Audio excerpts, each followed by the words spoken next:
امام الانبیاء سید الرسول ختمی مرتبات کی پشت پر سوار ہونے والے. یہ ظاہر بیان نہیں کیا جا رہا ہے, باطن کی طرف دیکھنا ہے پیغمبر حسین کی بلندی دکھانے کے لیے. اسی لیے جب کسی نے تعجب سے پوچھا کہ کتنی اچھی سواری, تو پیغمبر خاموش ہو جاتے, لیکن نہ, اسے حضرت نے تعجب کرتے ہوئے فرمایا تعجب ہے, تمہیں سواری نظر آ رہی ہے, سوار نظر نہیں آ رہا ہے؟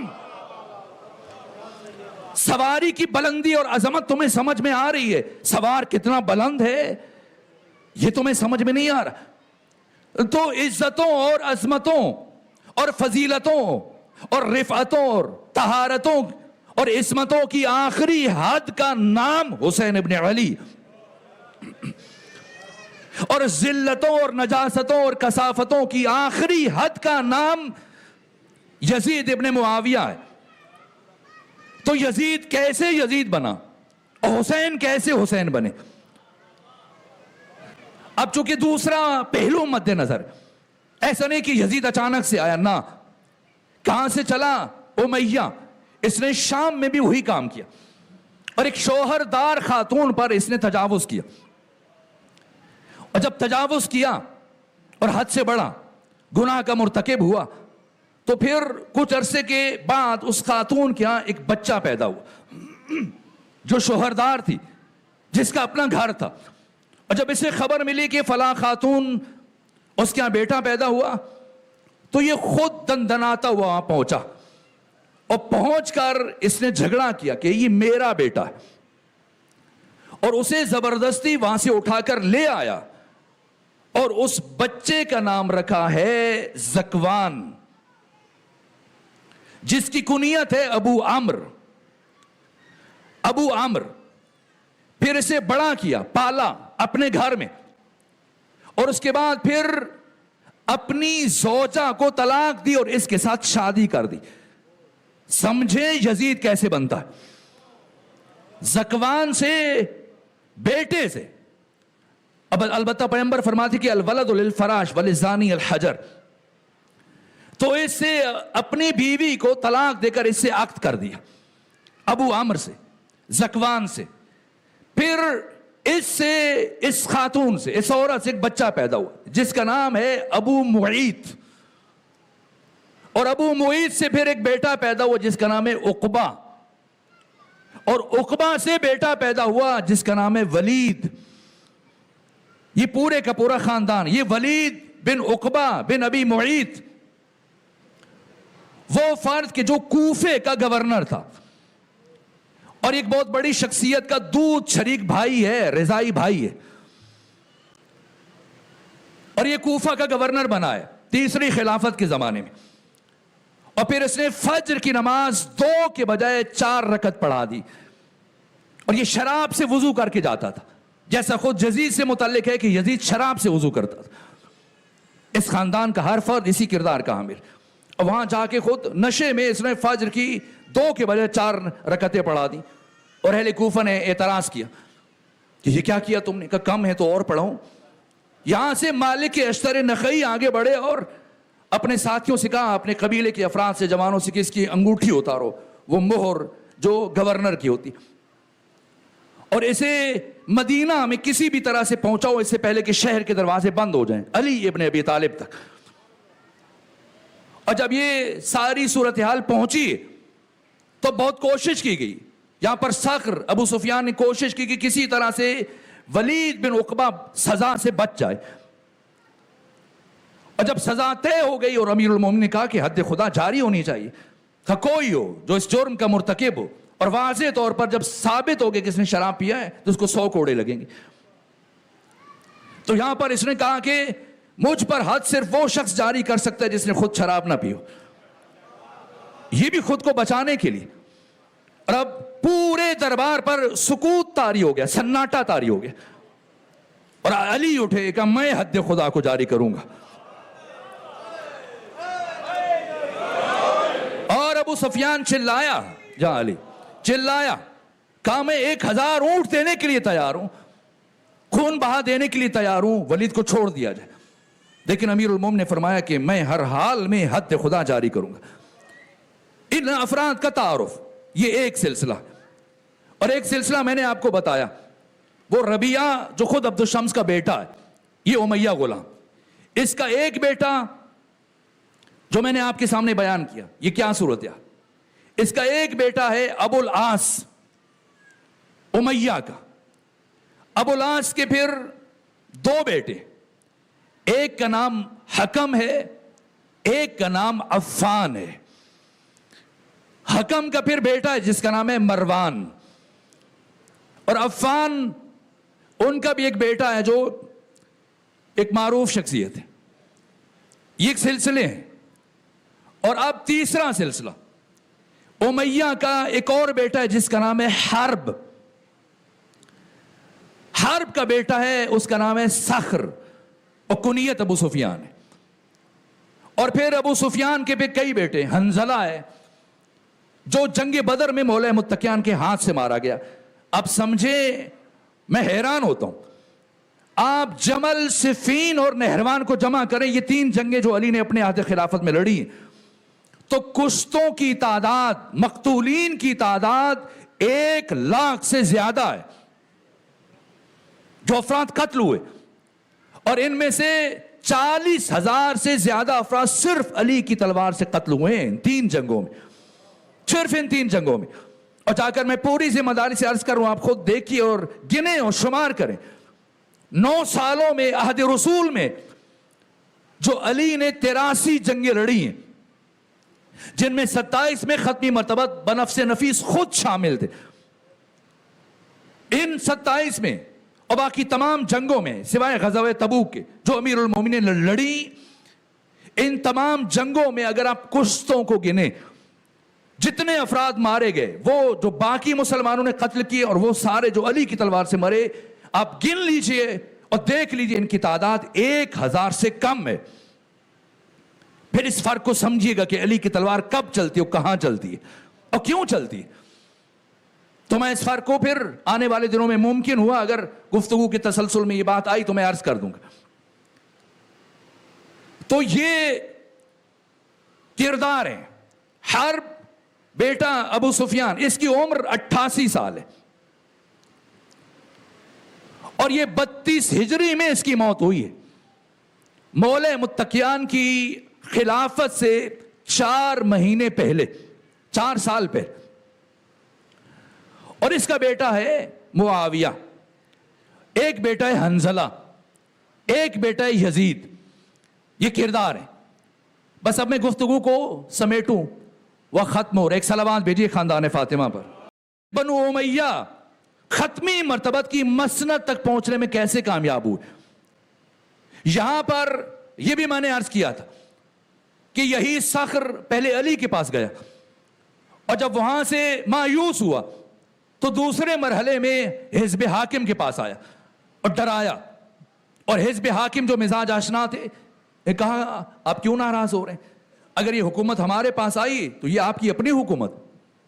میں نے پڑھا ہے جتنا بیت المال تھا سارے کا سارا اٹھا کر سردار بنو امیہ صخر کو، ابو سفیان کو دیا گیا، اور وعدہ کیا گیا کہ جو اقتدار جب جب فتوحات ہوں گی، ملک گیری اور مختلف علاقے ہمارے قبضے میں آئیں گے، تو پھر اس میں آپ کو اور آپ کے بچوں کو شریک کیا جائے گا۔ چنانچہ پہلے مرحلے میں 4 شخصیات کو، 4 جرنیلوں کو منتخب کیا گیا: عمر ابن عاص، شرجیل بن حسنہ، ابو عبیدہ جرہ، اور یزید ابن ابو سفیان، اور انہیں 10,000 ہزار کا لشکر دیا گیا اور انہیں روم کی طرف روانہ کیا گیا۔ یہ 13 ہجری میں جنگ یرموک کے لیے، اور یہ یرموک کے مقام پر جب پہنچے اور سامنے سے روم کا لشکر دیکھے تو گھبرا گئے، اور وقت کے حاکم کو خط لکھا کہ ہم میں تاب نہیں کہ ہم اتنے بڑے لشکر کا مقابلہ کر سکیں۔ چنانچہ حاکم نے خالد بن ولید کو 9,000 کا لشکر دے کے بھیجا، اور اب تقریباً یہ 46 سے 47 ہزار افراد یہ تعداد ہے۔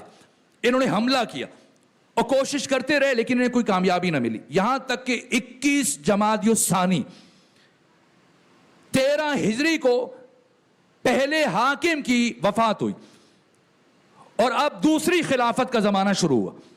اور دوسری خلافت کے زمانے میں 14 ہجری میں رجب کے مہینے میں شام فتح ہوا.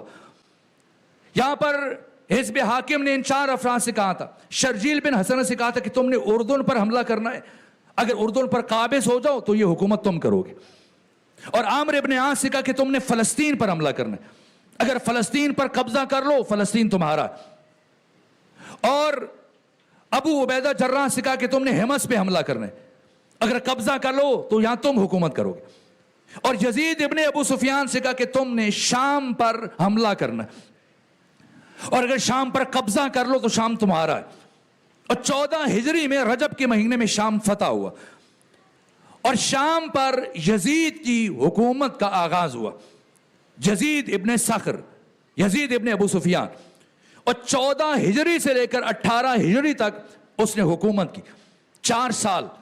اور 18 ہجری میں طاعون کی بیماری میں اس کی موت ہوئی, اور اب اس کا چھوٹا بھائی معاویہ ابن ابو سفیان برسر اقتدار ہوا, اور اس نے 18 ہجری سے لے کر 60 ہجری تک, اب بتائیے یہ تقریباً کتنے سال بن گئے؟ 42 سال. 42 سال شام پر حکومت کی. پہلے صرف شام پر حکومت کی 23 ہجری تک. 23 ہجری میں دوسرے خلیفہ کی موت ہوئی, اور جب تیسرے خلیفہ برسر اقتدار آئے تو تیسرے خلیفہ نے شام کے علاوہ قنصرین بھی امیر شام کو دیا, اور لبنان بھی امیر شام کو دیا, اور فلسطین بھی امیر شام کو, اور یہ تمام مضافاتی علاقے اٹھا کر سب اسے دیے. اور وفاق کے بعد اسلامی دنیا میں سب سے بڑی حکومت اب امیر شام کے پاس ہے. صرف یہ شام کا علاقہ نہیں ہے, دمشق نہیں ہے, یہ ساری آبادیاں, یہ اردن, فلسطین, حمص, لبنان, یہ شامات, یہ سارا علاقہ 23 ہجری سے لے کر 36 ہجری تک. اور 36 ہجری میں امیر المومنین جب برسر اقتدار آئے اور خلیفہ سوم کو قتل کر دیا گیا, یا امام حسن مجتبی کی امامت کا آغاز ہوا بعد میں مولا متقیان کی شہادت کے بعد. وہ 7 مہینے 25 دن جو امام حسن مجتبی کا عہد خلافت. اس کے علاوہ تقریباً 5 سال جو امیر المومنین نے حکومت کی 36 سے 40 ہجری تک, یہ سارا عرصہ جنگوں میں گزر گیا. کہیں امیر شام, پہلی جنگ امیر شام نے لڑی لیکن خود سامنے نہیں آیا, کسی اور کو سامنے کیا, جو جنگ جمل ہے, پھر جنگ صفین ہے, پھر جنگ نہروان, اور پھر 40 ہجری میں امیر المومنین کی شہادت ہوئی, اور 7 مہینے 25 دن امام حسن مجتبی نے خلافت کی. پھر سابات کے مقام پر یہ سلو تحریر ہوئی, اور پھر نکھیلا کے مقام پر معاہدہ زیر پا رکھ دیا گیا. میں ایک مختصر اشارتاً یہ تاریخ کے چند اشارے کی. اور یہاں سے بنو امیہ مکمل طور پر امت مسلمہ کے حاکم قرار پائے بلا شرکت غیرے. یہاں سے بنو امیہ کی حکومت کا آغاز ہوا. 40 ہجری سے لے کر 60 ہجری تک 20 سال مسلسل امیر شام نے حکومت کی. ان 20 سالوں میں کیا کیا گیا, میں کچھ اشارے شاید کل کی گفتگو میں عرض کروں گا.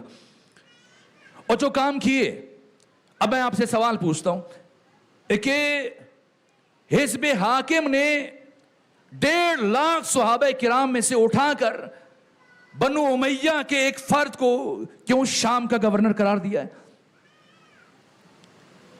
شام کی حکومت کیوں, مجھے آپ بتائیں. ابھی میں نے کوفہ کی بات کی آپ کے سامنے. کوفہ میں ولید بن عقبہ بن ابی معیط نے صرف فجر کی نماز 2 کے بجائے 4 رکعت پڑھائی. اہل کوفہ سراپا احتجاج بن گئے, اٹھ کے کھڑے ہو گئے, یہاں تک کہ گورنر کو معزول کروا دیا انہوں نے, کوڑے لگے اور اس کو ہٹا دیا گیا.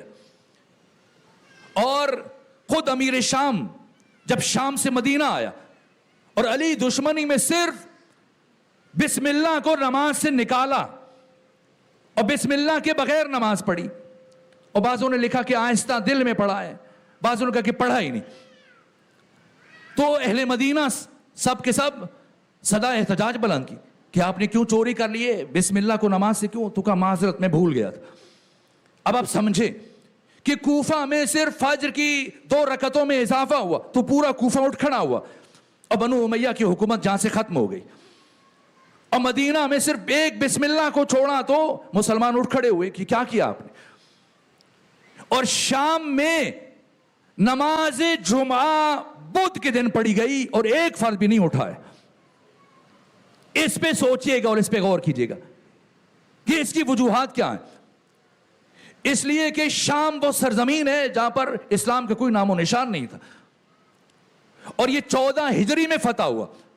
تو جب فتح ہوا تو پھر کسے اسلام کا ریپریزنٹیٹیو اور نمائندہ بن کے جانا چاہیے تھا, اسلام کا چہرہ بن کے جانا چاہیے تھا. بڑے بڑے صحابہ کرام موجود ہیں, بڑی بڑی شخصیات موجود ہیں جنہوں نے صدر اسلام میں اسلام قبول کیا, جو حافظ قرآن ہیں, جو پیغمبر کی سنت اور سیرت سے کما حق ہو آگاہی رکھتے ہیں. ان سب کو نظر انداز کیا گیا. 60-70 ہزار صحابہ کرام موجود ہیں, سب کو چھوڑ کر امیر شام کو کیوں بھیجا جا رہا ہے؟ اتنی بڑی بڑی شخصیات کو کیوں نظر انداز کیا گیا؟ امیر شام نے تو لڑکپن کی عمر میں, ابھی 20 سال بھی پورے نہیں ہوئے, 18 سال کی عمر میں 8 ہجری میں اسلام قبول کیا, بظاہر فتح مکہ کے موقع پر. اس کے بھائیوں نے اور اس کے باپ نے, اور علامہ جلال الدین سیوطی نے اور جریر طبری نے طبری کی تاریخ طبری کی 4تھی جلد میں, اور امام ابن حجر ہیثمی المکی نے تطہیر الجنان کی پہلی جلد کے صفحہ 19 پہ یہ چیزیں تحریر کی ہیں کہ اس گروہ کا تعلق مؤلفۃ القلوب سے تھا. مؤلفۃ القلوب جو اسلام کی حقانیت کے سبب سے انہوں نے اسلام قبول نہیں کیا, بلکہ خوف جان سے اسلام قبول کیا جب کوئی دوسرا راستہ نہیں بچا تھا. ان حالات میں اسلام قبول کیا, اور پیغمبر نے ابو سفیان اور اس کے دونوں بیٹوں کو, یزید اور معاویہ کو, حنظلہ تو مولا متقیان کے ہاتھ سے بدر میں قتل ہو گیا, انہی کا بھائی. اب یہ 2 بھائی ہیں, ان تینوں کو, باپ کو بھی 100 اونٹ دیے, بیٹوں کو بھی 100 اونٹ دیے, باقی تمام مسلمانوں کو, صحابہ کرام کو 4 اونٹ دیے جو بیت المال میں ان کا حق بنتا تھا. ان تینوں کو 100 اونٹ دیے. یہ کیا ہے؟ یہ مؤلفۃ القلوب کا حق. اور مولا متقیان نے نہج البلاغہ کے 16 نمبر خط میں تحریر کیا کہ ہرگز یہ لوگ اسلام قبول نہیں لائے کیا ہے انہوں نے, بس استسلموا بل استسلموا, بلکہ ان کو ان کی گردنوں کو جھکا دیا گیا. اب آپ بتائیں, سینے میں سکت نہیں اور ایسی کیفیت نہیں کہ میں زیادہ بہتر انداز میں ان حقائق کو آپ تک منتقل کروں, اور وقت بھی ختم ہو رہا ہے. ایک ایسا فرد کہ جس نے خود اسلام کو نہیں سمجھا ہے اور اسلام کی الف بے سے بے خبر ہے, ایسے شخص کو ایک ایسی سرزمین سونپ دی جائے اسلام کا نمائندہ بنا کر, جس کو ابھی ابھی فتح کیا گیا, اور اس سرزمین کے رہنے والے جو بھی اس کا عمل اور کردار دیکھیں گے اسی کو اسلام سمجھے گے. اس لیے اگر بدھ کے دن نماز جمعہ پڑھا دی گئی تو کسی ایک نے تعجب نہیں کیا. امیر شام, یہ مورخین کا اجماع ہے, کوئی ایسا نہیں کہ میں کسی ایک کتاب سے اٹھا کے بات کروں, نہیں. شام میں ہمیشہ ریشمی لباس پہنتا تھا جسے ختمی مرتبت نے حرام قرار دیا مرد پر. سونے اور چاندی کے برتنوں میں کھانا کھایا جاتا تھا, یہ معمول تھا, اور سونے اور چاندی کے برتن میں کھانا کھانا حرام قرار دیا گیا. اسی طرح سے شراب کو حرام قرار دیا گیا. چھوڑیں, میں باقیوں کی بات نہیں کرتا. امام احمد ابن حنبل, اہل تسنن میں ڈھونڈ کے لائیں سے بڑی شخصیت, علماء سے پوچھیں امام احمد ابن حنبل سے کوئی وزنی شخصیت ہے تو بتائیں. امام ابو حنیفہ اور مالک ابن انس اور امام شافعی تینوں مل کر بھی امام احمد ابن حنبل کی برابری نہیں کر سکتے. اکیلے احمد ابن حنبل 2.5 لاکھ احادیث کے حافظ ہیں. علم کی دنیا میں, حدیث کی دنیا میں احمد ابن حنبل کا کوئی ہم پلہ نہیں ہے. یہ احمد ابن حنبل اپنی مسند جو دنیا حدیث میں اس سے بڑا ذخیرہ حدیث نہیں ہے, 2.5 لاکھ حدیث میں سے چن کر یہ گلدستہ بنایا احمد ابن حنبل نے. اس کی 5ویں جلد میں دیکھیں کیا لکھا ہے. کہا حضرت بریدہ اسلمی رضی اللہ تعالی عنہ کا بیٹا عبداللہ, وہ روایت کرتا ہے کہ میں اپنے باپ بریدہ اسلمی کے ہمراہ امیر شام کے دربار میں بیٹھے ہوئے تو کھانے کا وقت آ گیا. اور جب کھانے کا وقت آیا تو کھانے میں ساتھ شراب رکھ دی گئی. یہ احمد ابن حنبل نے لکھا ہے اپنی مسند کی 5ویں جلد میں کہ شراب رکھی گئی اور میرے بابا نے شراب کی طرف ہاتھ نہیں بڑھایا. اور امیر شام اور اس کے باقی تمام ساتھی پی رہے تھے. ایسے میں امیر شام نے کہا کہ اے بریدہ آپ کیوں نہیں پی رہے؟ تو یہ جملے تحریر کی امام احمد ابن حنبل نے کہ ما شربتہ منذ حرمہ رسول اللہ، جب سے رسول اسلام نے اسے حرام قرار دیا میں نے کبھی ہاتھ نہیں لگایا. اور میرے باپ وہاں سے کھانا بیچ میں چھوڑ کر اٹھے اور مجھے بھی اشارہ کیا اور ہم اٹھ کے گھر کو آ گئے. اب آپ سمجھیں ایسا فرد جب برسر اقتدار آ جائے، اور پھر سب سے بڑا ظلم کیا کیا مظالم ہے میں بیان نہیں کر سکتا. ایسا نہیں یہ جو ہم بہت ساری چیزیں جلدی جلدی میں کہہ دیتے ہیں اہل کوفہ سے متعلق. کوفہ کی سرزمین مقدس ترین سرزمین ہے، اور جلدی سے کوفیوں کو بے وفا کہہ کے نہ گزر جائیے. اور خود سوچئے گا اس بات کو کہ مولا متقیان جب آپ برسر اقتدار آئے تو آپ نے مدینہ کو چھوڑ کر کوفے کا انتخاب کیوں کیا؟ اور پھر بھی سمجھنا ہے تو جنگ جمل اٹھا کے پڑھیے. جنگ جمل میں مولا متقیان کے 70,000 کے لشکر میں سے اہل مدینہ کے زیادہ سے زیادہ 700 افراد تھے. باقی کی جو افراد جنہوں نے علی کا ساتھ دیا ان کا تعلق اہل کوفہ سے. کربلا اچانک سے رونما نہیں ہوئی ہے. یہ کوفہ کیا ہے؟ کوفہ میں وہی کام ہوا جو اب ہندوستان مقبوضہ کشمیر میں انجام دے رہا ہے. وقت نہیں کہ میں اس طرف کچھ اشارہ کروں. کوفہ اس اہل بیت ہے. مدینہ کے بعد کوفہ اہل بیت کا پسندیدہ ترین شہر ہے. یہ حدیث میں بیان ہوا.